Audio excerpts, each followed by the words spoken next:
Kemarin, tiba-tiba DPR hendak merevisi Undang-Undang Minerba. Ada apa sih? Seperti mencurigakan.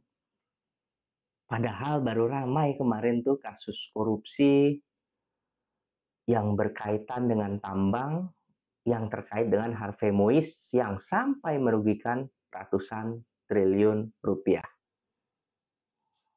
Belum lagi persoalan tambang ini juga ada berkaitan dengan ormas keagamaan. Nah, ini juga sebenarnya lagi digugat loh ini di Mahkamah Agung kebijakan konsesi tambang kepada ormas keagamaan oleh masyarakat sipil. Kok DPR seperti tergesa-gesa ya? Ada apa sih nih? Kok buru-buru gini? Yuk kita bedah di sini. Dasar pengelolaan tambang itu diatur di dalam pasal 33 Undang-Undang Dasar 1945 yang pada pokoknya menyatakan bumi, air, dan kekayaan alam dikuasai oleh negara untuk sebesar-besar kemakmuran rakyat. Nah, sebenarnya terkait tafsir ini sudah ada nih putusan MK-nya tahun 2003. Cek aja ya di sini. Dan ada juga putusan nomor 64 tahun 2020. Nah, di putusan itu memaknai bahwa yang dimaksud dengan prioritas pengelolaan tambang adalah ke BUMN. Karena atas dasar hak dikuasai oleh negara. BUMN itu milik negara, jadi segala keuntungannya adalah untuk anggaran negara yang kemudian untuk sebesar-besar kemakmuran rakyat. Jadi didistribusikan secara adil. Nah, meskipun demikian, sebenarnya swasta masih boleh mengelola tambang, asalkan melalui jalur lelang. Jadi bukan melalui jalur prioritas. Kalau jalur prioritas itu ya hanya BUMN, negara, karena hak menguasai negara. Kalau lelang itu ya diuji antara yang terbaik yang mana. Perusahaan-perusahaan swasta itu yang mempunyai kapasitas paling baik, dia diuji, dikontestasikan sehingga ditemukanlah yang terbaik. BUMN dapat prioritas ya karena kan dasarnya menguasai negara dan setiap keuntungannya kan udah pasti otomatis untuk kemakmuran rakyat karena itu mandat dari rakyat. Uangnya uang negara, modalnya modal negara, maka kembali lagi kepada negara. Nah, kemarin ramai nih. Ternyata makna prioritas ini digeser yang tadinya untuk negara, digeser ke selain negara, ke ormas keagamaan. Nah, saya curiga nih, yang tadinya negara digeser ke ormas keagamaan kan juga swasta sebenarnya. Ormas ini cuma pancingan aja, saya curiga nih pancingan awal nih. Ibaratnya ya kayak suap lah untuk tutup mulut nih. Ormas keagamaan kan selama ini yang paling kritis, jadi disuap dulu. Nanti kalau sudah tutup mulut, dikasih jalan yang lain. Swasta-swasta lain akhirnya dapat prioritas, bisa ngambil jatah BUMN. Nah, karena kekhawatiran itulah saya ajukan gugatan ke Mahkamah Konstitusi. Itu saya yang ajukan secara langsung. Jadi dibaca ya putusan MK nomor 77 tahun 2024. Masih baru itu. Jadi dibahas tuh khusus mengenai prioritas di situ apa saja. Seperti apa sih? Ada permohonan saya, ada pandangannya banyak sekali. Di-download aja ya di web Mahkamah Konstitusi, dibaca dengan seksama. Karena itu tidak disebutkan sepertinya ya di bahan-bahan di DPR. Nah, jadi sekarang nih negara mau dikerdilkan nih. Prioritasnya nih digeser nih. Jadi bisa kepada selain negara. Ya ibaratnya mungkin nanti bisa ditafsirkan nanti ada prioritas ke blok Medan, blok Jakarta, atau blok apalah kita nggak tahu ya. Jadi hal-hal seperti itu nanti jadi legal nih. Kenapa bisa seperti itu?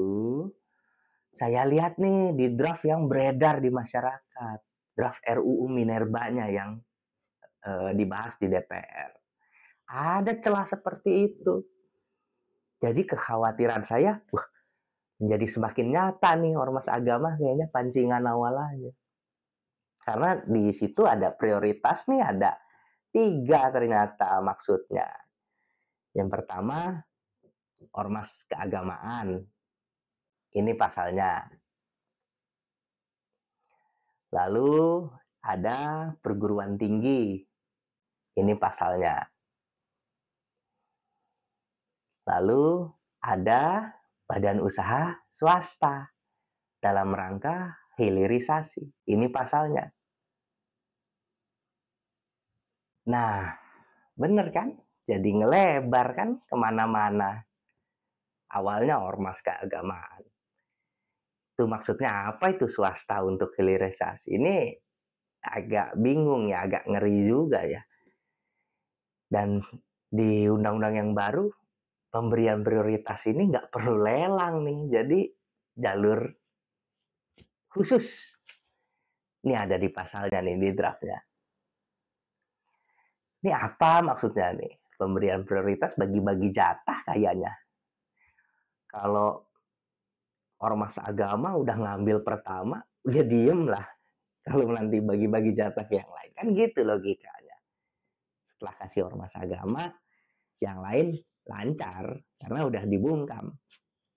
Bisa jadi seperti itu. Nah, yang perguruan tinggi juga gimana ceritanya nih? Ini aneh nih. Maksudnya mau ngebungkam perguruan tinggi ya. Soalnya kalau kita bicara perguruan tinggi, logikanya gini. Emangnya semua perguruan tinggi punya jurusan tambang? Gimana ngebaginya? Kalau sekolah tinggi filsafat kan nggak mungkin. Sekolah tinggi agama gimana? Apa mereka nggak berhak sebagai rakyat, sebagai dosen yang mencerdaskan bangsa?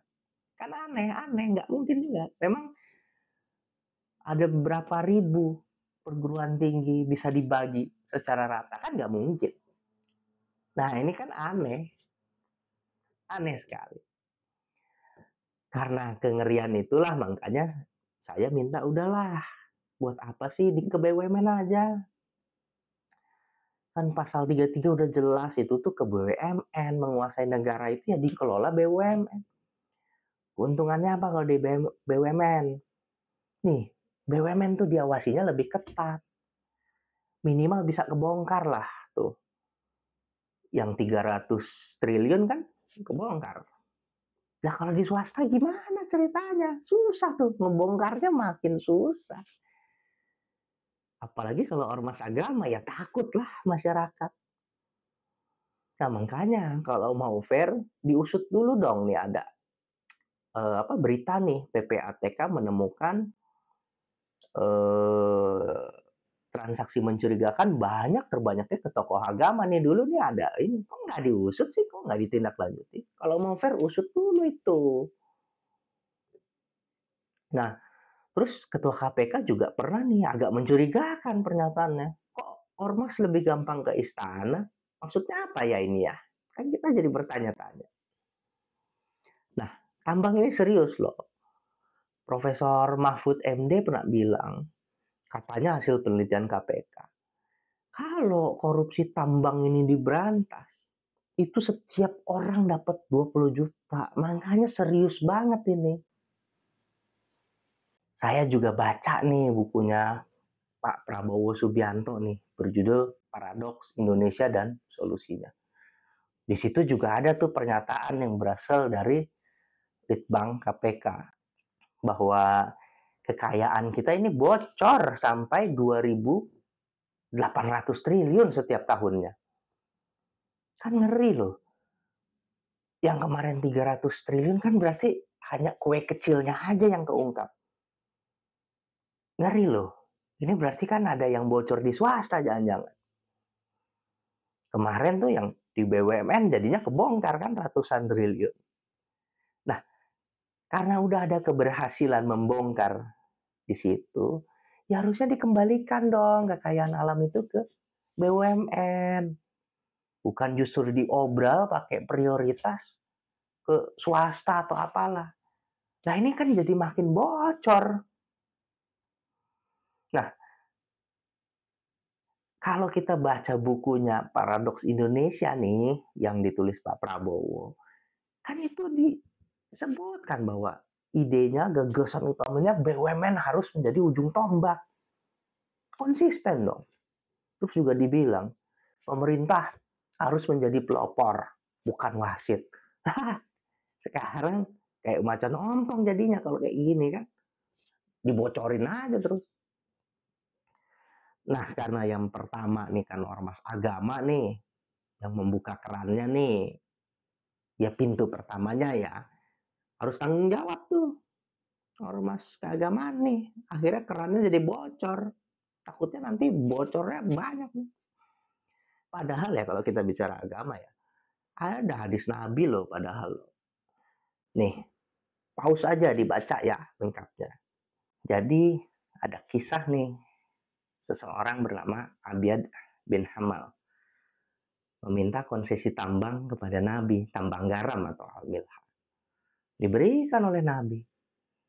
Lalu ada orang bilang, wah tambang itu, bilang ke Nabi ya, tambang itu digunakan oleh orang banyak.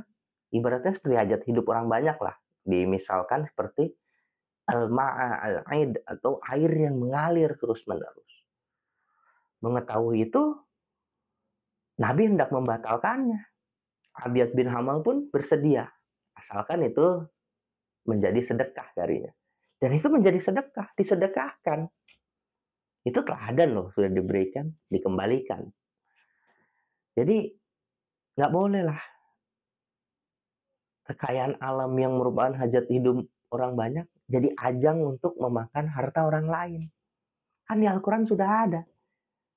Di surat An-Nisa ayat 29 dan Al-Baqarah ayat 188. Jangan kita makan harta orang lain. Termasuk dengan mempermainkan hukum. Nah, sekarang keputusan ada di tangan presiden. Dulu ingat nih, ada ribut-ribut nih soal kebijakan ini. Antara Luhut dan Bahlil. Ini ada beritanya. Bahasanya keras lagi. Ini ada agenda apa ya sampai seperti ini ya? Ini patut diusut ini, pasti ada sesuatu. Nah, saran saya,